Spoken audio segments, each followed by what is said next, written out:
Chief justice Lahore high court justice Muhammad Amir Bhatti نے کہا کہ کوئی پیش رفت بھی ہونی چاہیے۔ دوران سماعت عمران ریاض کے وکیل نے کہا کہ ہمیں آئی جی پنجاب 1 گھنٹہ کی میٹنگ کا وقت دیں۔ چیف جسٹس محمد امیر بھٹی نے آئی جی پنجاب کو شام 5 بجے عمران ریاض کے والد اور لیگل ٹیم سے ملاقات کی ہدایت کرتے ہوئے سماعت ملتوی کر دی۔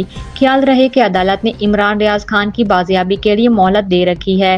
وزارت دفاع اور دیگر حکام کی جانب سے رپورٹیں عدالت میں پیش کی جانا تھیں۔ عدالت نے آئی جی پنجاب سمیت دیگر حکام کو طلب کیا تھا۔ گزشتہ سماعت پر وکیل درخواست گزار نے موقف اپنایا تھا کہ تمام ادارے عمران ریاض خان کی بازیابی کے لیے کوششیں کر رہے ہیں۔ کوششوں سے لگتا ہے کہ عمران ریاض خان جلد بازیاب کر لیے جائیں گے۔ کچھ جگہ پر انتظامی نوعیت کی رکاوٹوں کا سامنا ہے۔ سپریم کورٹ نے بھی اسی نوعیت کے معاملات میں احکامات جاری کیے ہیں۔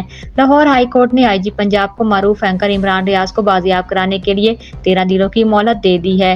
آج chief justice Lahore high court justice Muhammad Amir Bhatti نے عمران ریاض کے والد کی درخواست پر سماعت کی۔ دوران سماعت آئی جی پنجاب ڈاکٹر عثمان انور سمیت دیگر اعلیٰ افسران عدالت میں پیش ہوئے۔ آئی جی پنجاب نے فاضل عدالت کو بتایا کہ عمران ریاض کی بازیابی میں کافی مثبت پیش رفت ہوئی ہے۔ آئندہ 10 دن سے 15 دنوں میں خوشخبری دیں گے۔ استدعا ہے کہ عدالت ہمیں مہلت فراہم کرے۔ Chief justice Lahore high court justice Muhammad Amir Bhatti نے استفسار کیا کہ مزید مہلت مانگی جا رہی ہے۔ آئی جی پنجاب نے کہا کہ ہمیں 10 دن کی مہلت عنایت کر دیں، ہم خوشخبری دیں گے۔